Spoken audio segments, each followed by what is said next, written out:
Hello दोस्तों, I hope आप सब अच्छे होंगे। साथियों, हम लोग उत्तर प्रदेश आर ओ 2023 के लिए प्रैक्टिस टेस्ट सॉल्व कर रहे हैं, जिसके अंतर्गत पेपर फर्स्ट सामान्य अध्ययन के महत्वपूर्ण प्रश्नों को सॉल्व किया जाएगा। और अभी जो प्रैक्टिस टेस्ट सॉल्व कराया जा रहा है वह जीएस वर्ल्ड द्वारा पब्लिश किए गए टेस्ट सीरीज को सॉल्व कराया जा रहा है। तो यदि आप लोग चैनल पर नए हैं तो सब्सक्राइब कर लीजिए और बेल आइकन को प्रेस कर लीजिए, जिससे वीडियो के महत्वपूर्ण नोटिफिकेशन आप लोगों को मिलते रहे। वीडियो अगर अच्छा लगे तो लाइक करना बिल्कुल भी ना भूलें। अपने दोस्तों साथियों के साथ वीडियो जरूर शेयर करें। वीडियो से रिलेटेड कोई भी सजेशन हो, कोई फीडबैक हो, कमेंट बॉक्स में दे सकते हैं। और इसका पीडीएफ भी आप लोगों को टेलीग्राम चैनल पे प्रोवाइड करा दिया जाएगा, वहाँ से डाउनलोड करके आप और प्रैक्टिस कर सकते हैं। अभी जीएस वर्ल्ड के प्रैक्टिस सेट को सॉल्व किया जा रहा है, और जैसे अभी मार्केट में जितने अवेलेबल हैं जीएस वर्ल्ड के प्रैक्टिस सेट, उनको कंप्लीट कराने के बाद पीसीएस मंत्रा के प्रैक्टिस सेट को सॉल्व कराया जाएगा। तो आप लोग मेरे साथ बने रहिए। प्रॉपर जो है जितने भी मार्केट में अच्छे पब्लिकेशंस के प्रैक्टिस सेट हैं उनको प्रॉपर कवर कराया जाएगा। इसके साथ साथ करंट अफेयर के कम से कम 1 साल के करंट अफेयर, अभी करंट अफेयर की मैगजीन जो है वो आने वाली है, हो सकता है कि 2-4 दिन में आ जाए, तो आने के बाद उसे भी कवर कराया जाएगा। आप लोग मेरे साथ बने रहिए। पूरी तैयारी जो है अच्छे से कराई जाएगी। जो भी प्रैक्टिस सेट हैं उनको प्रॉपर अच्छे से कवर कराया जाएगा। तो चलिए इसी के साथ वीडियो की शुरुआत करते हैं। और वीडियो अच्छा लगे तो लाइक करना बिल्कुल भी ना भूलें। चैनल को सब्सक्राइब जरूर कर लें। इसके पहले वीडियो में हम लोग 70 क्वेश्चंस को सॉल्व कर चुके थे। इस वीडियो में हम लोग आगे के जो क्वेश्चंस हैं उनको सॉल्व करेंगे। और इसमें बेसिकली जो है स्टार्टिंग के जीएस वर्ल्ड की जो 4-5 प्रैक्टिस सेट हैं वह सब्जेक्टिव स्पेसिफिक है। जैसे उसके बाद जो है ये कंबाइंड प्रैक्टिस सेट है, तो ये ज्योग्राफी स्पेशल था। इसके बाद जो आपका प्रैक्टिस सेट नंबर 3 है उसमें मुख्यतः आपको पॉलिटी के क्वेश्चंस देखने को मिलेंगे।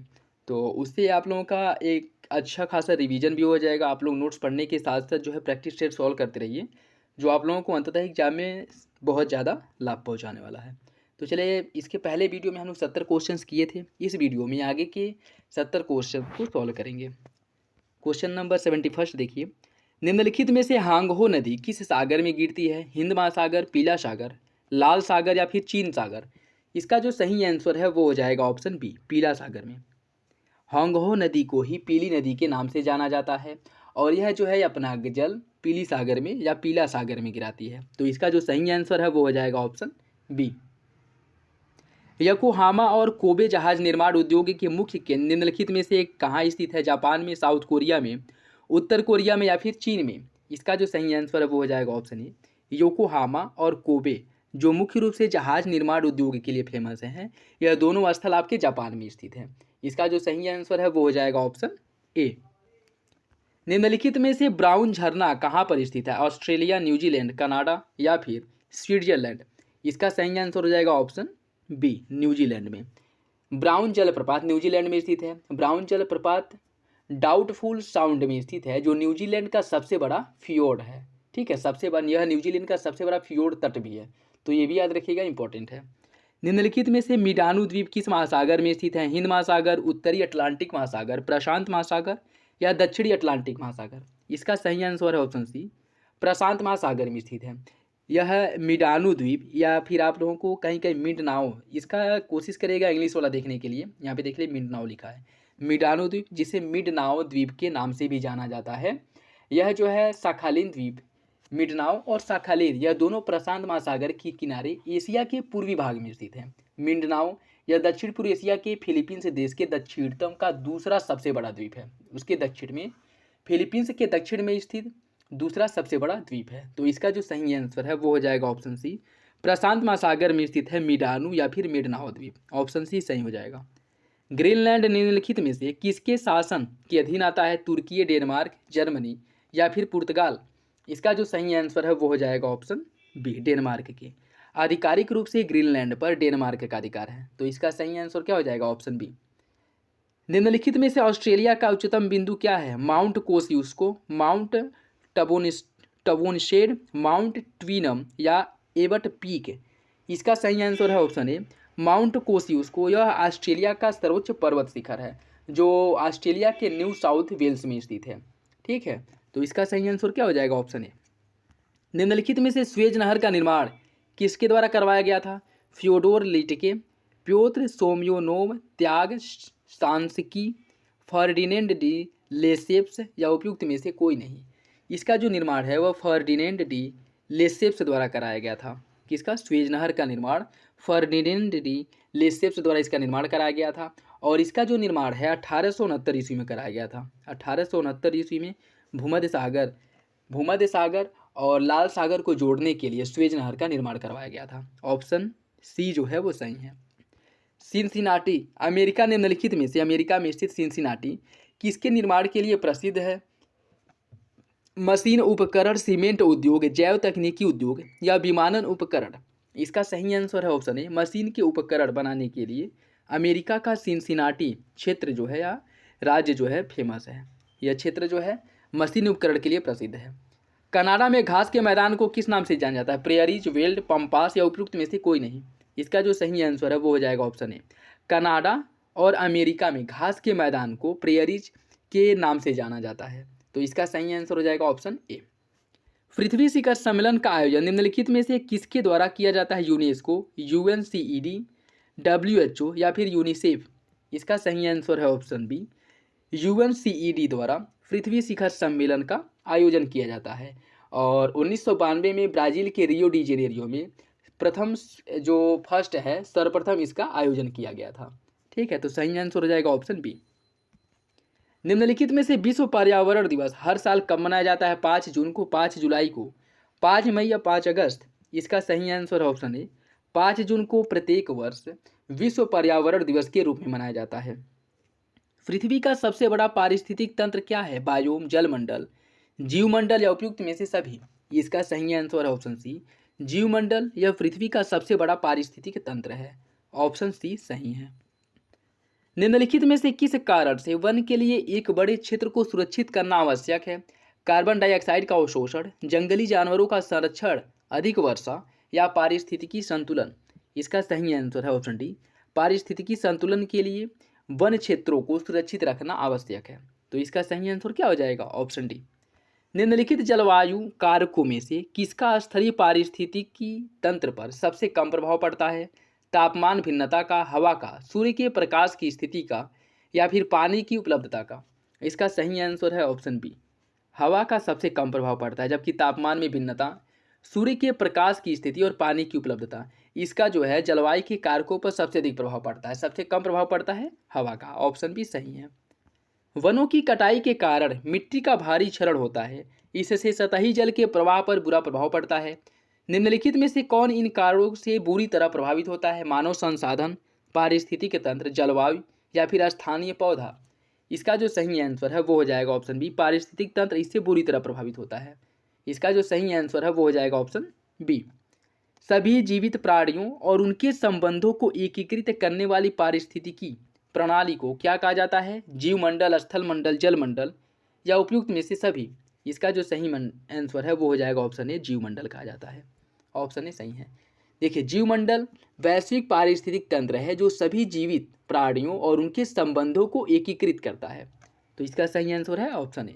ग्लोबल वार्मिंग के परिणामस्वरूप होने की उम्मीद है समुद्र के स्तर में वृद्धि, फसल पैटर्न में परिवर्तन, तट रेखा में परिवर्तन, उपयुक्त में से सभी? इसका सही आंसर ऑप्शन डी, इसका सही आंसर हो जाएगा ऑप्शन डी, मतलब सभी विकल्प सही है। समुद्र के स्तर में वृद्धि होगी, समुद्र के स्तर में वृद्धि क्यों होगी? बर्फ के पिघलने से, ग्लेशियर के पिघलने से, तापमान में वृद्धि से क्या होगा? ग्लेशियर पिघलेंगे जिससे समुद्र के स्तर में वृद्धि होगी।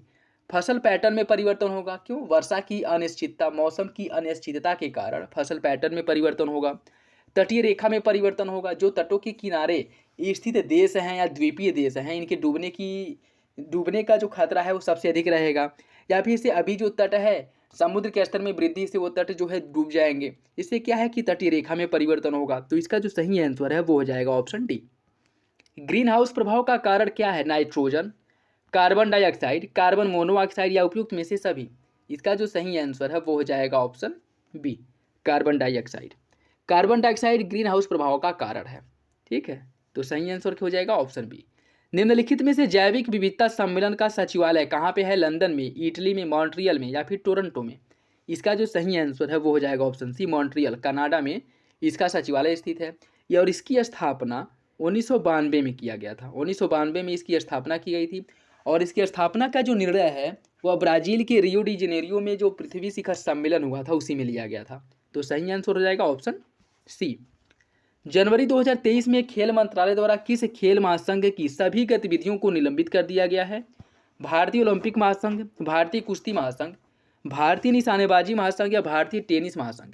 इसका सही आंसर है ऑप्शन बी, भारतीय कुश्ती महासंघ की 21 जनवरी को भारतीय कुश्ती महासंघ के कामकाज की निगरानी के लिए निगरानी समिति की नियुक्ति तक भारतीय कुश्ती महासंघ की सभी गतिविधियों को निलंबित कर दिया गया है। तो इसका सही आंसर हो जाएगा ऑप्शन बी।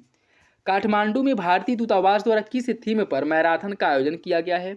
एकता के लिए जीवन शैली, स्वास्थ्य के लिए दौड़, पर्यावरण के लिए जीवन शैली या जीवन के लिए भागो? इसका जो सही आंसर है वो हो जाएगा ऑप्शन सी, पर्यावरण के लिए जीवन शैली। ऑप्शन सी जो है वो सही हो जाएगा। नेपाल की राजधानी काठमांडू में भारतीय दूतावास द्वारा 21 जनवरी को पर्यावरण के लिए जीवन शैली की थीम पर 5 किलोमीटर की marathon run for the life का आयोजन किया गया था। और इसका जो आयोजन है भारत और नेपाल के बीच जो राजनयिक संबंध हैं उनके 75 वर्ष और इसके साथ साथ भारत की आज़ादी के 75 वर्ष के पूरे होने के उपलक्ष्य में इसका आयोजन किया गया था। तो सही आंसर क्या हो जाएगा? Option C. भारत का सबसे गहरा मेट्रो स्टेशन निम्नलिखित में से किस शहर में बनाया जा रहा है? हैदराबाद, मुंबई, चेन्नई या फिर पुणे? इसका जो सही आंसर है वो हो जाएगा ऑप्शन डी, पुणे में भारत का सबसे गहरा मेट्रो स्टेशन बनाया जा रहा है। ऑप्शन डी सही है। जनवरी 2023 में किस देश में सरकार विरोधी दंगों के बाद सेना प्रमुख को बर्खास्त कर दिया गया है? नेपाल, श्रीलंका, ब्राजील या फिर इजराइल? इसका सही आंसर ऑप्शन सी, ब्राजील में। ब्राजील के राष्ट्रपति लुइज इनासियो लूला डी सिल्वा द्वारा ब्राजील में दंगों के कारण जो सेना प्रमुख जूलियो सीजर डी अरूडा को बर्खास्त कर दिया गया। तो इसका सही आंसर है ऑप्शन सी। हाल ही में वार्षिक जातीय ममानी महोत्सव का आयोजन कहाँ किया गया है यह बताना है। श्रीनगर, लद्दाख, कारगिल या फिर जम्मू कश्मीर? इसका जो सही आंसर है वो हो जाएगा ऑप्शन बी, इसका आयोजन लद्दाख में किया गया है। हाल ही में बाजरा और जैविक उत्पादों पर अंतर्राष्ट्रीय व्यापार मेला कहाँ आयोजित किया गया है? बेंगलुरु में, नई दिल्ली में, कोयम्बटूर में या फिर चेन्नई में? इसका सही आंसर है ऑप्शन ए, इसका आयोजन बेंगलुरु में किया गया है। बाजरा और जैविक उत्पादों का चौथा जो अंतर्राष्ट्रीय व्यापार मेला है इसका आयोजन 20 जनवरी 2023 को त्रिपुरावासिनी बेंगलुरु में किया गया है। और जैसा कि आप लोगों को पता है कि भारत द्वारा 2023 को अंतर्राष्ट्रीय बाजरा वर्ष के रूप में मनाया जा रहा है। ठीक है, अंतर्राष्ट्रीय बाजरा वर्ष के रूप में घोषित किया गया है। तो इसका सही आंसर क्या हो जाएगा? Option A. हाल ही में national sports club of India snooker open crown 2023 का खिताब किसके द्वारा जीता गया है? कौशल चौहान द्वारा, लक्ष्मण रावत द्वारा, सौरभ कोठारी या रवि सिंह? इसका सही आंसर हो जाएगा ऑप्शन बी, लक्ष्मण रावत द्वारा यह खिताब जीता गया है। हाल ही में केंद्रीय खेल मंत्रालय ने दिल्ली के बाहर अपनी पहली मिशन ओलंपिक सेल MOC बैठक का आयोजन किया। कहाँ पे किया गया था? कोलकाता, भुवनेश्वर, रायपुर या फिर गुवाहाटी? इसका सही आंसर ऑप्शन बी, भुवनेश्वर में इसका आयोजन किया गया है। 23 जनवरी 2023 को सुभाष चंद्र बोस की कौन सी जयंती मनाई गई है? 120वीं, 125वीं, 126वीं या फिर 130वीं?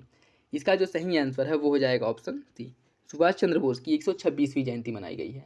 देखिए 23 जनवरी को सुभाष चंद्र बोस की 126वीं जयंती मनाई गई है। तो इसका सही आंसर हो जाएगा ऑप्शन सी।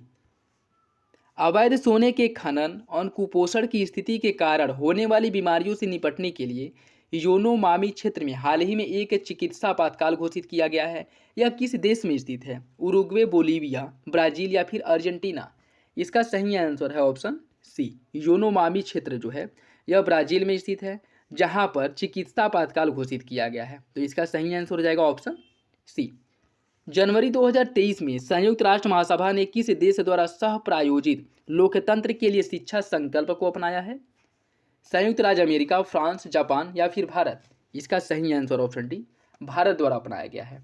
तो इसका सही आंसर क्या हो जाएगा? Option D. विदेश मंत्री एस जयशंकर जनवरी 2023 में किन दो एशियाई देशों की आधिकारिक यात्रा पर थे? ताइवान और वियतनाम के, दक्षिण कोरिया और जापान के, मालदीव और श्रीलंका के या फिर मलेशिया और इंडोनेशिया के? इसका सही आंसर है ऑप्शन सी, मालदीव और श्रीलंका की आधिकारिक यात्रा पर थे। ऑप्शन सी सही है।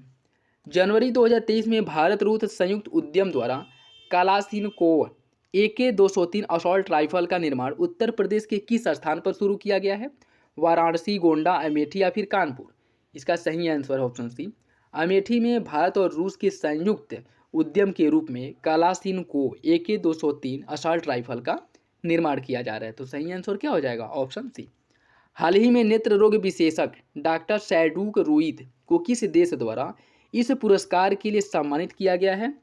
किस पुरस्कार के लिए? ईसा पुरस्कार के लिए सम्मानित किया गया है। बहरीन, ओमान, संयुक्त अरब अमीरात या सऊदी अरब? इसका जो सही आंसर है वो हो जाएगा ऑप्शन ए। बहरीन द्वारा डॉक्टर सैडूक रूईद को ईसा पुरस्कार से सम्मानित किया गया है। तो इसका जो सही आंसर है वो हो जाएगा ऑप्शन ए।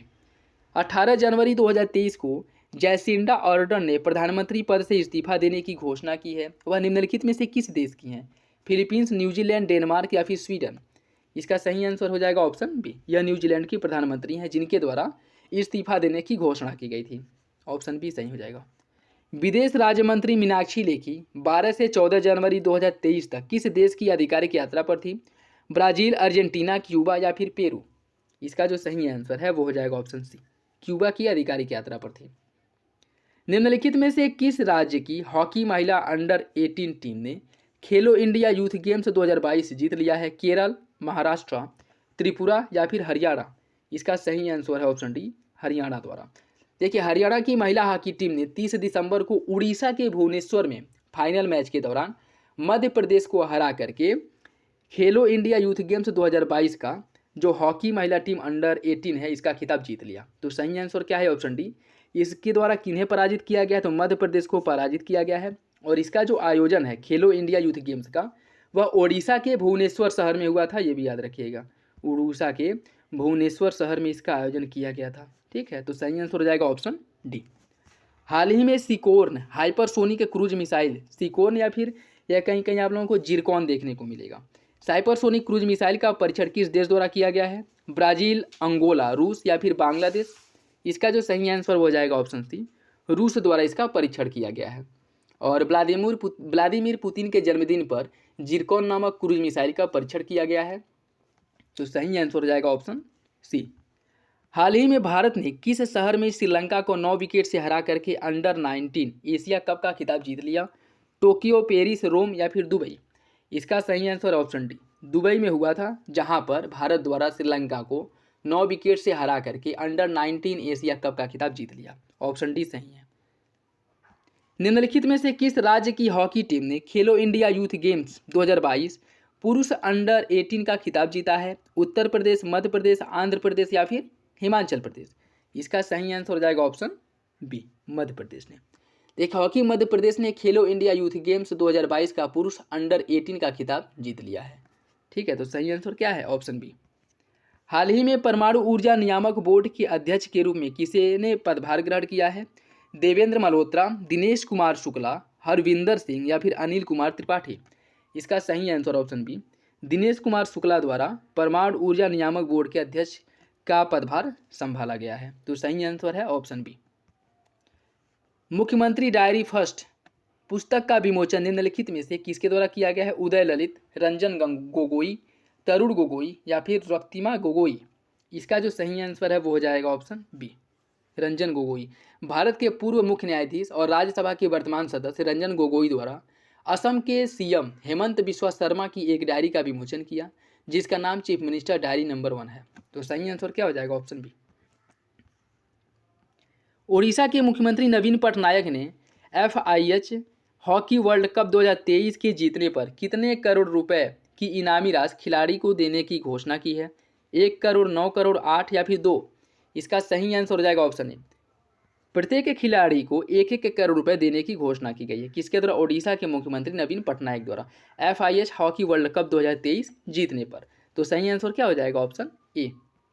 विश्व की प्रथम महिला क्रिकेटर खिलाड़ी कौन है जिनका हाल ही में कांस्य प्रतिमा का सिडनी में अनावरण किया गया है? लिसा अस्थालेकर, एलिसा पेरी, एमेलिया कर या बेलिंडा क्लार्क? इसका सही आंसर क्या है? इसका सही आंसर है ऑप्शन डी, बेलिंडा क्लार्क का। ऑप्शन डी सही है। निम्नलिखित में से कौन हाल ही में 200 बिलियन डॉलर की संपत्ति गंवाने वाले दुनिया के पहले शख्स बने हैं? Jeff Bezos, Bill Gates, Elon Musk या फिर तलुलाह रिले? इसका सही आंसर है option C, Elon Musk. Uttar Pradesh Sanskrit Sansthan की स्थापना कब की गई थी? 1978 में, 1972 में, 1979 या 1976? इसका सही आंसर ऑप्शन डी 1976 ईस्वी में उत्तर प्रदेश 1976 ईस्वी में उत्तर प्रदेश संस्कृत संस्थान की स्थापना की गई थी। ठीक है, तो सही आंसर हो जाएगा ऑप्शन डी। निम्नलिखित में से किस जनजाति के लोग कत्थे का व्यापार करते हैं? खरवार, थारू, बुक्सा या फिर सहरिया? इसका सही आंसर ऑप्शन ए खरवार जनजातियों द्वारा कत्थे का व्यापार किया जाता है। ऑप्शन ए सही है। यमुना एक्सप्रेसवे औद्योगिक विकास प्राधिकरण का गठन कब किया गया था? 1990 में, 2004 में, 2001 में या फिर 2005 में? इसका सही आंसर हो जाएगा ऑप्शन सी 2001 में यमुना एक्सप्रेसवे औद्योगिक प्राधिकरण का गठन किया गया था। ऑप्शन सी जो है वो सही है। उत्तर प्रदेश के किस जनपद को कुशभवनपुर के नाम से जाना जाता है? सुल्तानपुर, लखनऊ, उन्नाव या फिर इलाहाबाद? इसका सही आंसर ऑप्शन है सुल्तानपुर को कुशभवनपुर के नाम से जाना जाता है। गोमती नदी के किनारे बसा यह क्षेत्र कुश के लिए प्राचीन काल से ही प्रसिद्ध है। कुश काश से बनने वाले प्राचीन बांध की प्रसिद्ध मंडी यहीं पर है और प्राचीन काल में सुल्तानपुर को कुशभवनपुर के नाम से जाना जाता था। ठीक है, तो ये भी याद रखिएगा कि इसे कुशभवनपुर के नाम से जाना जाता है और इसके साथ साथ यह गोमती नदी के तट पर स्थित है। ठीक है, गोमती नदी के तट पर स्थित है, तो सही आंसर हो जाएगा ऑप्शन ए। उत्तर प्रदेश में पंचायती राज संस्थाओं में महिलाओं के लिए आरक्षण के स्थानों की संख्या कितनी है? कुल स्थानों का 1/3, महिलाओं की आबादी के बराबर, कुल स्थानों का 1/4 या परिस्थितियों के आवश्यकता अनुसार? इसका सही आंसर है ऑप्शन ए कुल स्थानों का 1/3। देखिए, उत्तर प्रदेश में जो महिला आरक्षण है वह कुल सीट के 1/3 महिलाओं को आरक्षण दिया गया है। ऑप्शन ए जो है वो सही है। बहुत से ऐसे राज्य हैं जहाँ पे आधा जो है 50% आरक्षण दिया गया है पंचायतों में, लेकिन उत्तर प्रदेश में जो महिलाओं को पंचायत में आरक्षण प्राप्त है वो 1/3 प्राप्त है। लेकिन यहीं बगल में आपके बिहार की अगर हम बात करें तो बिहार में महिलाओं को 50% आरक्षण प्राप्त है। लुम्बिनी उत्तर प्रदेश के किस जनपद के सबसे समीपस्थ है? बहराइच, गोरखपुर, इटावा या फिर महाराजगंज? इसका सही आंसर ऑप्शन डी लुम्बिनी जो है महाराजगंज जिले के सबसे निकट है, तो ऑप्शन डी जो है वो सही हो जाएगा। निम्नलिखित में से राज्य विज्ञान शिक्षा संस्थान कहाँ पर है? कानपुर में, गाजियाबाद में, सहारनपुर में या फिर इलाहाबाद में? इसका जो सही आंसर है वो हो जाएगा ऑप्शन डी इलाहाबाद में स्थित है। राज्य विज्ञान शिक्षा संस्थान उत्तर प्रदेश के इलाहाबाद प्रयागराज में स्थित है। ऑप्शन डी सही है। विधानसभा परिषद क्षेत्र सड़क निर्माण योजना कितने किलोमीटर सड़क कब निर्माण किया जा सकता है? 5 किलोमीटर तक, 10, 15 या फिर 20? इसका जो सही आंसर है वो हो जाएगा ऑप्शन ए 5 किलोमीटर तक। उत्तर प्रदेश राज्य सड़क परिवहन निगम का मुख्यालय कहाँ पे है? इलाहाबाद में, कानपुर में, गाजियाबाद में या फिर लखनऊ में? इसका सही आंसर ऑप्शन डी यह जो है आपके लखनऊ में स्थित है। उत्तर प्रदेश का सबसे लंबा राष्ट्रीय राजमार्ग निम्नलिखित में से कौन है? NH-19, NH-10, NH-12 या फिर NH-3? इसका सही आंसर क्या है? इसका जो सही आंसर है वो हो जाएगा ऑप्शन ए उत्तर प्रदेश का सबसे लंबा जो राष्ट्रीय राजमार्ग है वह NH-19 है। ठीक है, और उत्तर प्रदेश में राष्ट्रीय राजमार्गों की लंबाई की अगर हम बात करें तो 655.2 किलोमीटर है। ठीक, ऑप्शन ए जो है वो सही हो जाएगा। निम्नलिखित में से उत्तर प्रदेश में कुल कितने रेल मंडल हैं? 18, 20, 9 या फिर 22? इसका सही आंसर है ऑप्शन सी उत्तर प्रदेश में रेल मंडलों की संख्या 9 है। यूरोप का निम्नलिखित में से कौन सा देश स्थल रुद्ध है? Serbia, Poland, Croatia? कूट के हिसाब से सही आंसर का चयन करना है, केवल एक और दो, 2 और 3 या 1, 2 और 3? इसका जो सही आंसर है वो हो जाएगा ऑप्शन सी 2 और 3, अर्थात पोलैंड और क्रोएशिया। ठीक है, इसमें जो है केवल जो है स्थलरुद्ध देश की अगर हम बात करें तो ये सही होगा, सर्बिया। ठीक है, और यूरोप में 17 ऐसे देश हैं जो स्थल अवरुद्ध देश हैं। जैसे अगर इनकी हम बात करें तो सीधे सीधे याद रखिए कि यूरोप के 17 देश ऐसे हैं जो स्थल अवरुद्ध हैं, जिसमें से Andorra, Armenia, Austria, Belarus, Kosovo, चेक गणराज्य, Hungary, Liechtenstein, Luxembourg, Macedonia, Moldova, San Marino, Serbia, Slovakia, Switzerland और वेटिकन सिटी, यह सभी जो है स्थल रुद्ध देश हैं। तो सही आंसर हो जाएगा ऑप्शन ए। निम्नलिखित में से कौन सी आग्नेय चट्टानों की विशेषता या कठोर और सघन होती हैं? यह दानेदार एवं क्रिस्टलीय होती हैं, वे अधिक व्यापक और विश्व के सतह के लगभग 75% हिस्से को कवर करती हैं। आपको बताना इसका सही आंसर क्या होगा, केवल 1 और 2, 2 और 3 या फिर 1, 2 और 3? इसका सही आंसर ऑप्शन बी पहला और दूसरा सही है। आग्नेय चट्टानों की अगर हम बात करें तो इसकी कुछ विशेषताओं में यह लावा के ठंडे होने और जमने से इसका निर्माण होता है। स्वभाव में यह कठोर होती है, क्रिस्टल से मिलकर बना होता है, इसलिए इसे क्रिस्टलीय चट्टान भी कहा जाता है। और इस चट्टान में जीवाश्मों की जो है वो क्या कहते हैं, जीवाश्मों का अभाव पाया जाता है। आग्नेय चट्टानें दो प्रकार की होती हैं, एक बहिर्वेधी चट्टान और एक अंतर्वेधी। तलछटी चट्टानें पृथ्वी की सतह पर सबसे अधिक व्यापक है और विश्व के सतह क्षेत्र का लगभग 75% पर स्थित है। ठीक है, तो सही आंसर क्या हो जाएगा, इसका जो सही आंसर है वो हो जाएगा ऑप्शन बी।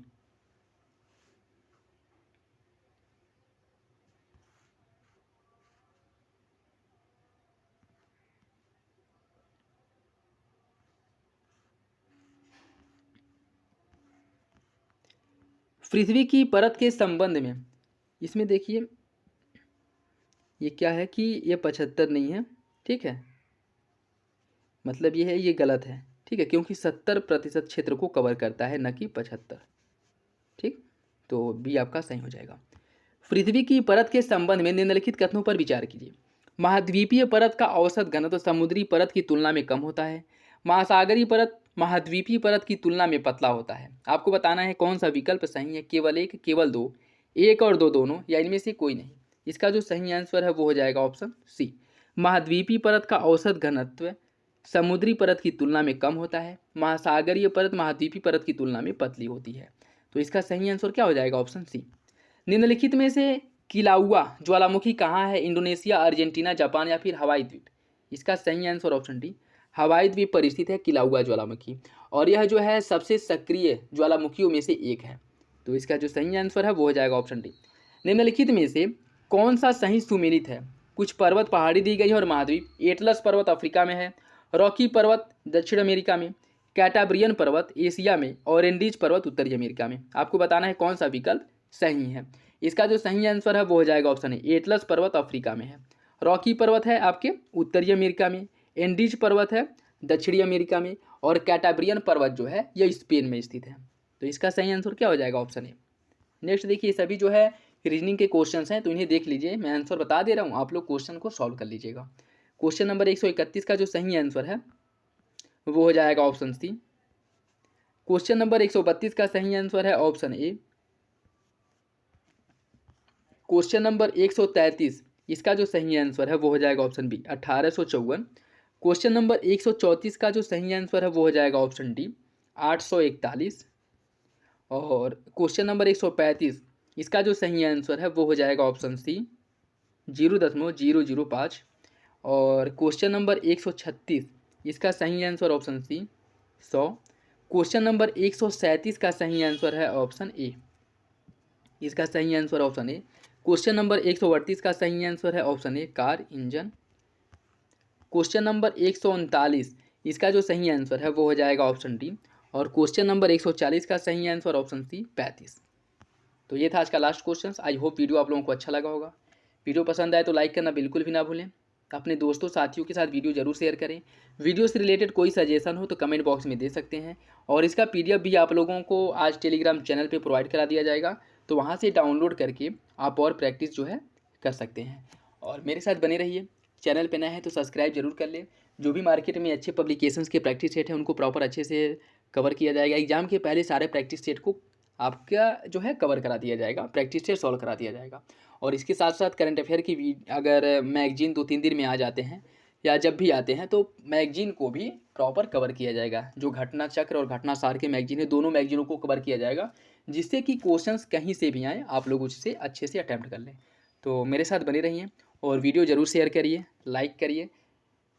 चलिए मिलते हैं अगले वीडियो में, तब तक के लिए धन्यवाद।